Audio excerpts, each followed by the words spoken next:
Black Desert Online. How good is it? Is it really worth the wait? Is it actually as good as everyone says? Is it better than your mom on a Friday after 2 drinks at her place? Probably. I mean, she even then is still not really likable. But in any case, Black Desert. I honestly think this is gonna be a very good game. Well, at the bare minimum, it's gonna be a good game. Every time we hear about it, it gets better. Every time someone talks something about it, it's pretty much in a positive way. So, let's ask the opinion of Luke Steffens. You know, the person who has opinions on nothing, typically. How good is Black Desert? Crimson Desert. I've been looking forward to Oh yeah, it's called Crimson Desert now. Close enough. I'm not redoing the intro. Shut up. this game for years, and I've kept a very close eye on it during that time because it just keeps looking crazier and crazier and crazier. Like, seriously, anytime you see something, you're like, okay, that's surely the peak of what they've got. They do something like this. It just keeps looking even more insane. And I've talked about the game at length, as I'm sure you guys know. Some of you may have even subscribed based on some of those videos that I made like a year plus ago. For example, there was this one I made back in September of 2024 where I gave it a skeptical look. Sorry for the Lukeception right there. But in this video, I was basically going off of the information we had at the time, asking the question, is this game worthy of your attention and even excitement? Is it all that it looks to be? And in that video, we concluded that at that time, I think based on the information we had, it looked really, really good. And there was reason to believe that it was actually that good. People had played it, people had tried it, and it was looking better and better and better every time it was showcased. But true. Again, there's currently seemingly a lot of reasons to be excited about Crimson Desert. Black Desert, by the way, is a different game, but close enough, honestly. So, how are you? Are you excited? Do you know nothing? Do you know everything? But fast forward the clocks to June of 2025, and I actually got the chance to play the game as I described in this video from 6 months ago. I went to LA for Summer Games Fest, Jeff Keighley's event, and I got the chance to try the game there. And so I figured we were overdue for a comprehensive video going through everything we know about Crimson Desert because it is set to release in less than 3 months at this point, and it's just looking even more crazy every single day that goes by. We've got new gameplay clips, new boss fight clips, new siege clips, giant robot dragons mounting and... Yeah, the giant robot dragon is like, what? Why? Who? Why is this happening? Yeah, people have questions and no answers. I mean, it looks cool. That's all that matters, I honestly think. Flying dragons, siege battles where you're controlling the dragon. It's just absolutely insane. And so I want to go through all of this with a refreshed look, a refreshed skeptical look. Because listen. Wait. Am I the only one who thinks it's honestly insane and wild that so little games honestly give you the ability to ride a dragon? Every game gives you the ability to kill a dragon, but no game actually gives you the ability to just ride or become the dragon, which is kind of strange. Because there was a game called Day of the Dragon, which was a scam, by the way. It was hilarious. But there was that thing, and dude, that thing made so much money because, yeah, everyone wants to be a dragon. Wow, shocker, I know. Being skeptical just means that you are not convinced of a proposition until there is sufficient evidence to accept that proposition. In this case, the question being, is Crimson Desert all that it looks to be? Is it all that it's cracked up to be? And are you justified in being... That the actual definition of skeptical? I mean, everyone knows what skeptical is, but the actual definition? Huh. I did not know. Excited for it. But importantly, being skeptical does not mean being cynical, being a negative Nancy, poking holes in everything and just being a party pooper. That's not skepticism. That's just being a jerk. So it's important that we... No, most people would call that being reasonable, okay? If something is incapable of withstanding scrutiny, then it's not good.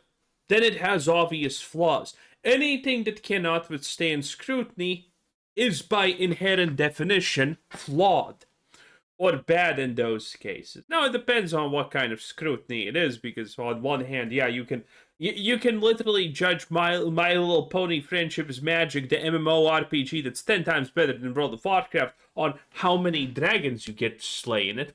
And that's stupid scrutiny. As long as scrutiny is applied fairly, evenly, and reasonably, anything that does not withstand scrutiny is instantaneously bad. And people who constantly say, "Oh, you shouldn't critique things. Are you a game developer? Are you a game? Have you made a game? Do you know how hard it is to make a game?"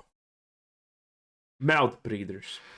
Maintain a level head and be fair about all of these things. And as you'll see throughout this video, I think that there are things to be concerned about or to critique and bring up in the discussion, like performance, for example, and how it will run on consoles. But there are other things that I think LOL console are just silly or even stupid, and I'm gonna call those out because shocker, okay, let's go. Game journalists are saying stupid things, and I'm gonna talk about it and make fun of them, so buckle up. But TLDW, I think Crimson Desert looks pretty fantastic. I don't think there's anything like this that's come out before, as far as I'm aware, in terms of the overall package and what they're trying to do here. And I don't think it'll be for everybody, but I think the people to whom this does appeal, Good. Something for everybody is something for no one. I think they're going to love it. I think they're going to eat it up based on my experience playing it and some of the stuff I've found out about the game over the last few months. Because yes, I've actually gotten the chance to speak to some of the people involved with the game, and they've shared some interesting tidbits. I can't share all of it, but more on that later. But first, by the way, I assume all of Luke's insider sources are made up. Yeah, I'm just gonna say it flat out, right? I assume it's all made up.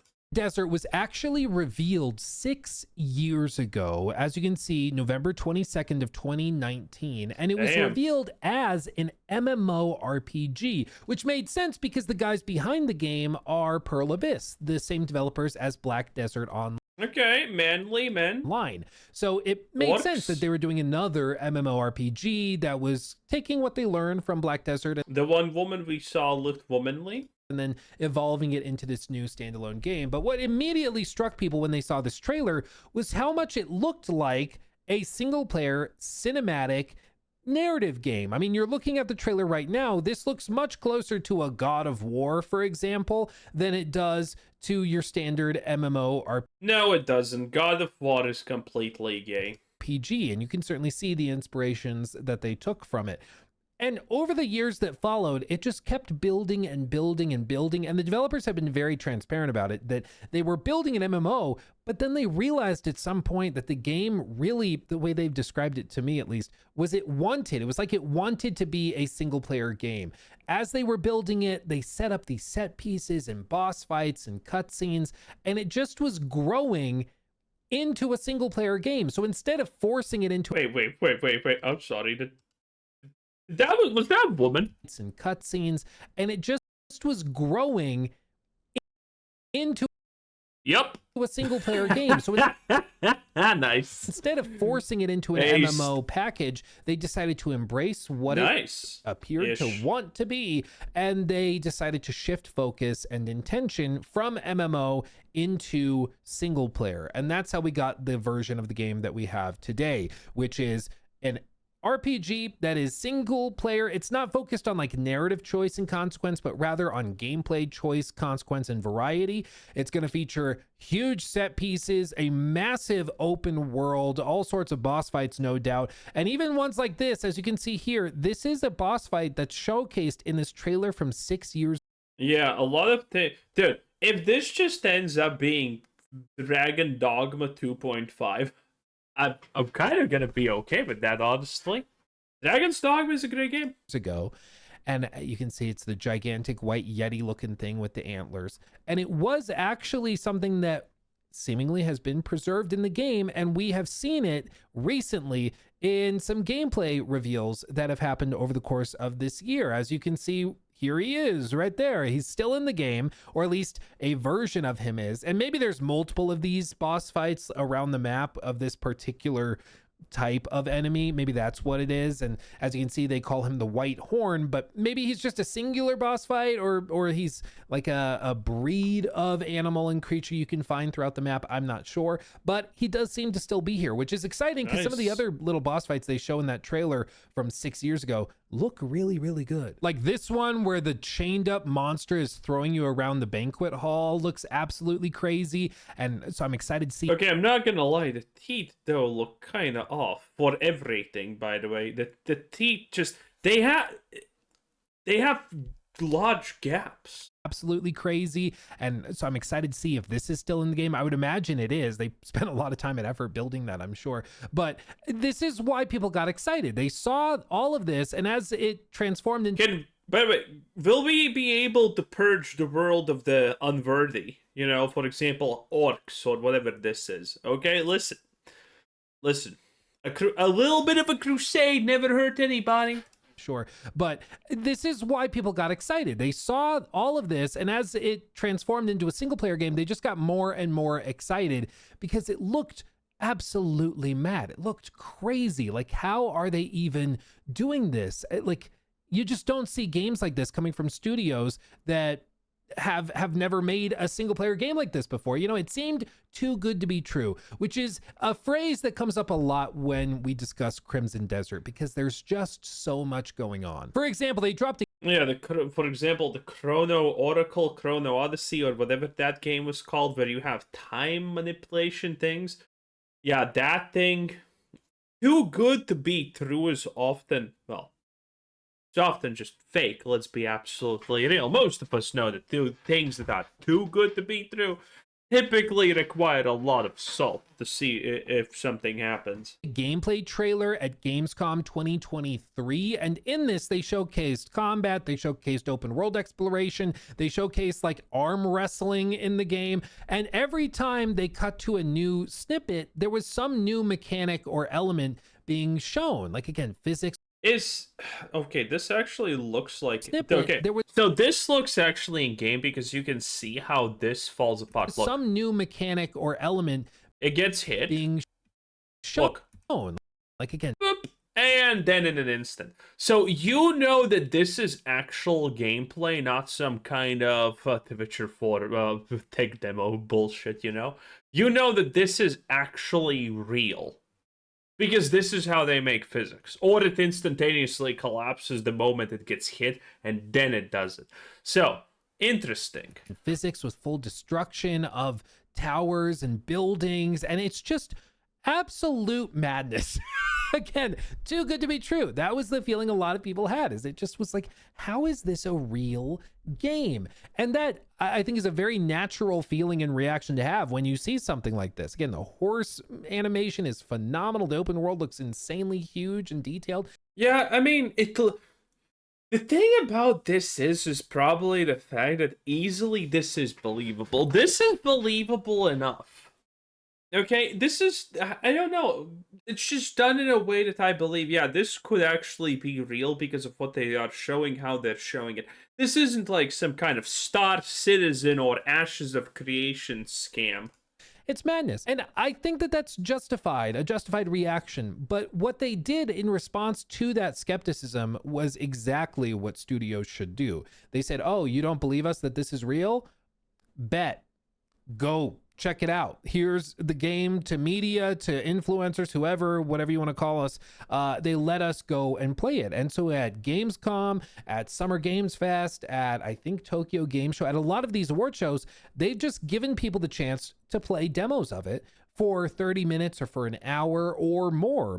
Oh, look at that. There was an ogre there. Self included. And fishing. Every good game has fishing. Every complete trash game also has fishing, though. It's just the way of the world. Listen, okay? Fishing is the worst and best thing in absolutely every single game that exists, okay? That's called editing. That's not actually editing. I'm just moving the camera like a moron. It is what it is. This is what's just crazy, is that the game just is what it appears to be. Like, it just is that massive. It just is that crazy. And it's, I think, in large part because the developers are used to building out an MMO. They're used to weekly game updates. They're not doing the Bethesda Game Studios like we'll update it once every year and a half. They're not doing that like Oh, the paycheck bounced, boys. The Bethesda paycheck bounced. It's official. It's the Bethesda paycheck bounced again. Dude, Luke is probably mad. BGS did for Fallout 4. No, their thing is we do massive updates and overhauls to our games regularly. So, you know, if something breaks or if we need to add content, we can do it on Friday. You know, it's a different mindset and mentality, but this is where I think the next frontier of game development is going to be. It's not going to be necessarily just from like the indie guys who, of course, you know, are more empowered now than ever to make big successful games, but I think it's going to come from these developers in Eastern markets, places like Korea, places like China and Japan, and these studios who have historically done a lot of like MMO work or mobile game work. Those studios are starting to break into the single player space, and there's a few different terms for the types of games. Yeah, most of them failed though. That are really popular in Western markets. Some people call them like prestige games or trophy games. Others may call them like game Literally have never heard about it. I think he's making it up. awards bait games. You know, the types that you see a trailer for them and you just go, oh, this is gonna do well. Jeff's gonna like this one. You know, this trailer you may not recognize, but this is from a studio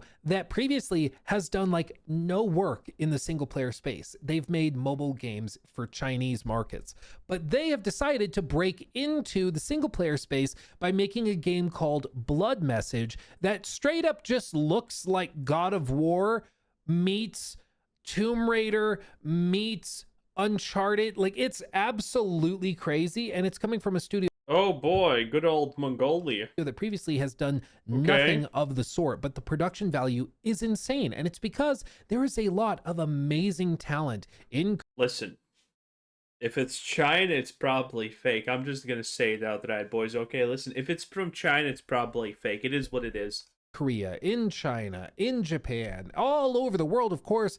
But Korea will give you pay-to-win slop. China is gonna deliver you one good game, and then they're gonna milk you for slop money for as long as they can.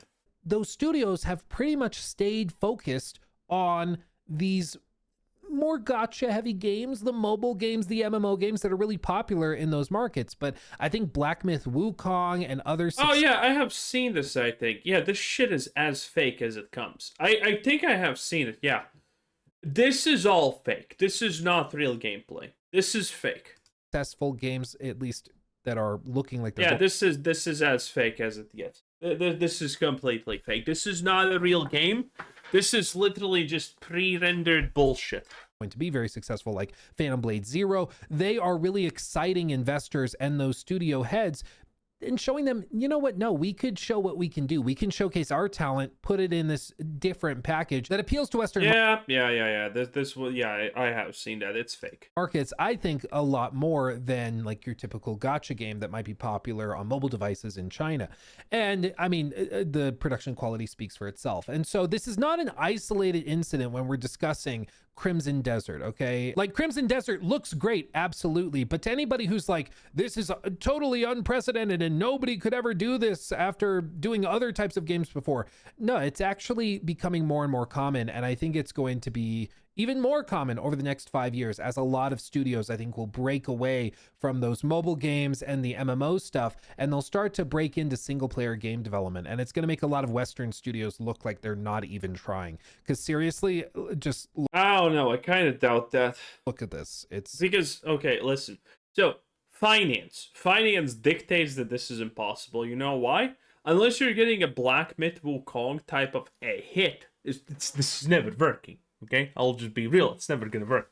You can't get a Korean developer that's used to making like 5 times the money because of their pay-to-win microtransaction slop that, you know, China's buying up, that their country is buying up. You can't do that in the West, sweet cheeks. You can't. Stupid fucking camera. Anyway, you cannot do that in the West. It's not gonna work. And the gamers are gonna see that and they're like, oh, pay-to-win bullshit. Well, I'm just not gonna play it. It's bad. We already have a negative view on a lot of Asian development in this type of way, because pay to win for them is okay, while for us pay to win is not really okay, and I don't want that to change.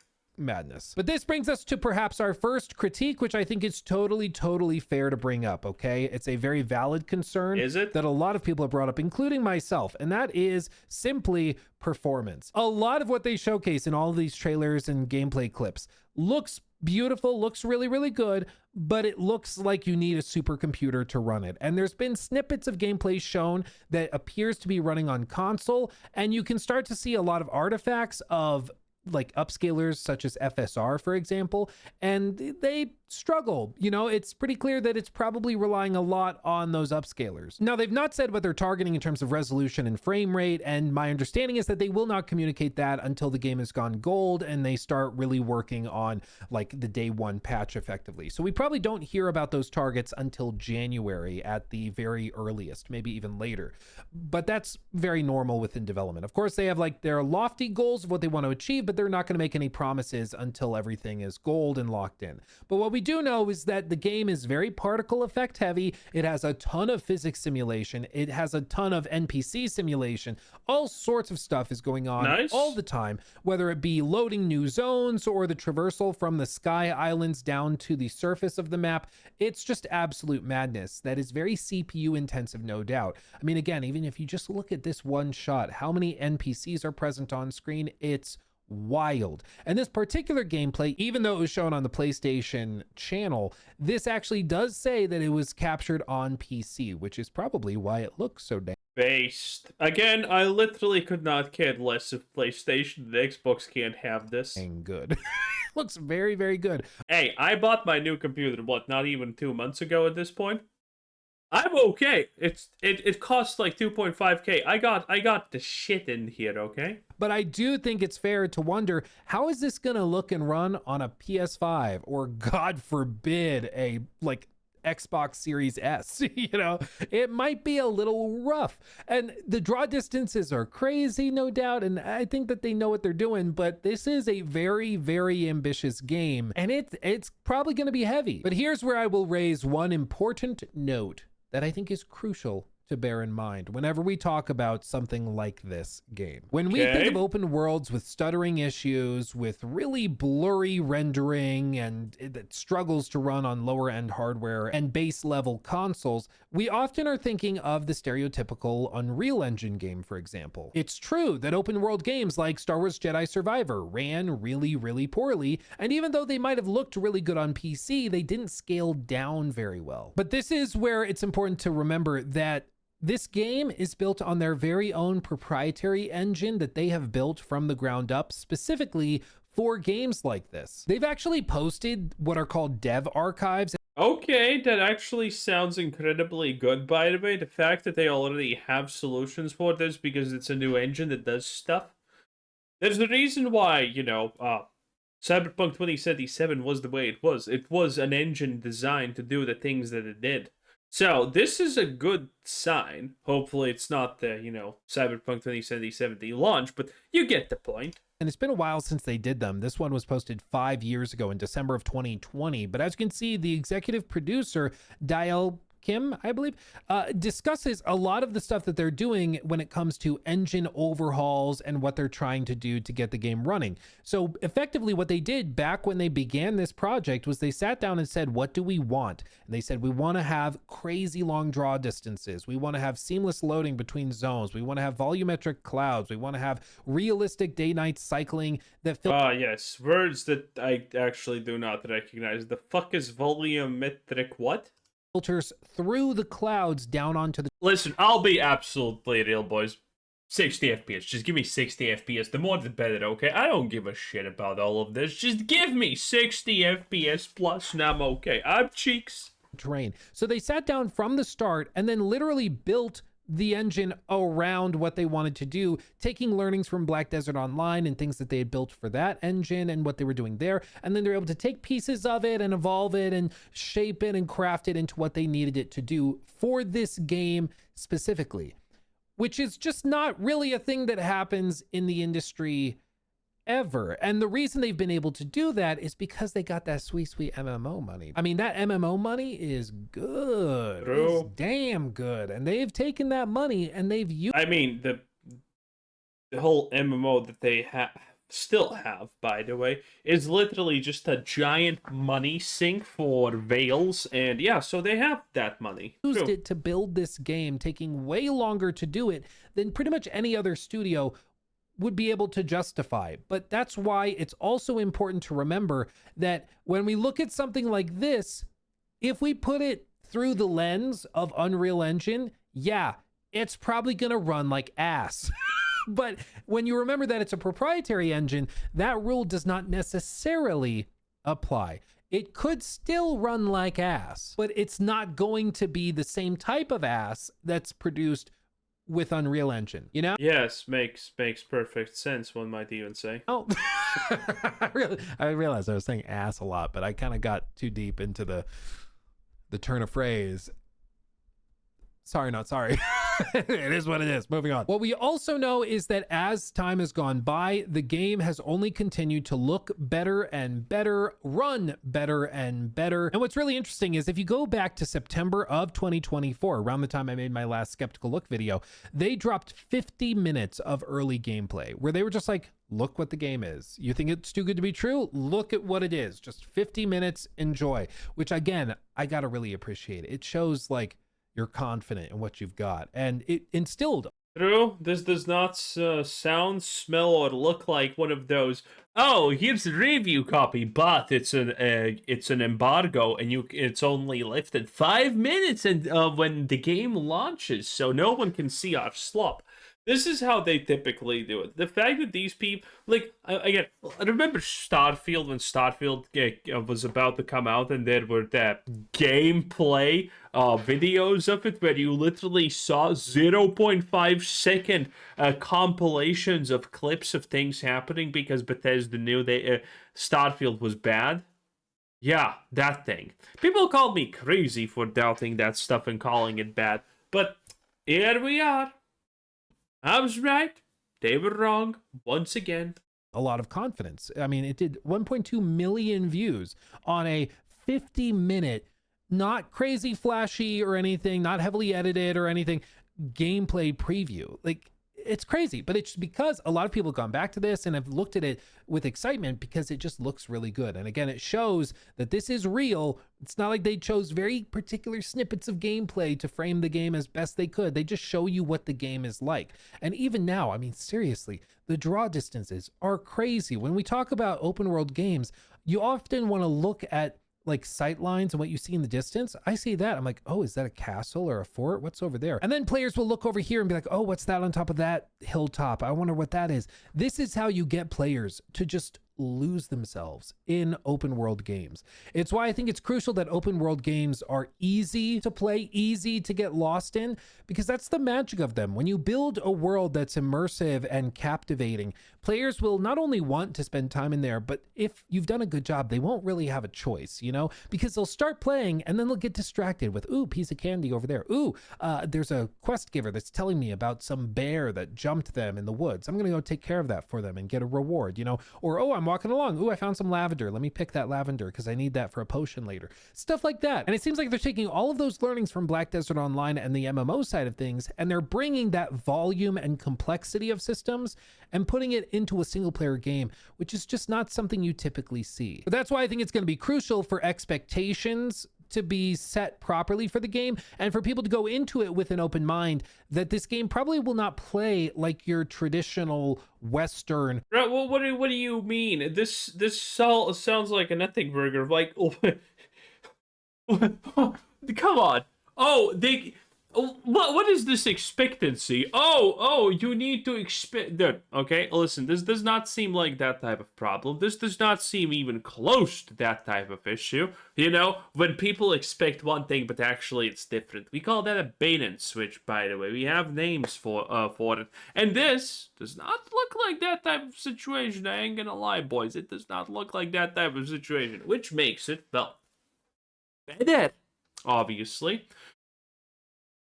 people like we don't need to reel people in and get them to feel safe and whatnot because this is not the type of game you are expecting. People see it, people understand what that is. What the hell is I can't why we are capable of handling a lot of different things. Open world game. This is not going to be, you know, an Assassin's Creed game. It's going to play very, very differently, which I'm sure is going Good. No one literally wants to play Assassin's Creed, and there's a good reason why. to excite many people. But I want to be clear, this is not going to be one of those like stereotypical Western open world games with a lot of hand holding and really simplistic combat. That's not what this is. That brings me. I don't even honestly remember the last open world Western game I saw. I mean, I don't play Assassin's Creed because it's slop. Most of the stuff that can be called that is, like, no one plays it.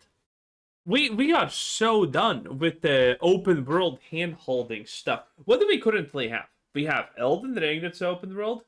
Dragon's Dogma that was open world. And I don't even know what else. None of these games really hold your hand. So, I don't even. By the way, do you actually consider something like Assassin's Creed to be open world? I actually don't. I don't look at those games as open world. I look at them as story-driven trash. That's kind of the way that I honestly look at this stuff. But Crimson Desert, not holding hands, good. The less Diablo 4 level of autism we have to expect from people, that honestly better. Anyway, you know what? That was Lukey Boy 10 out of 10. Bye.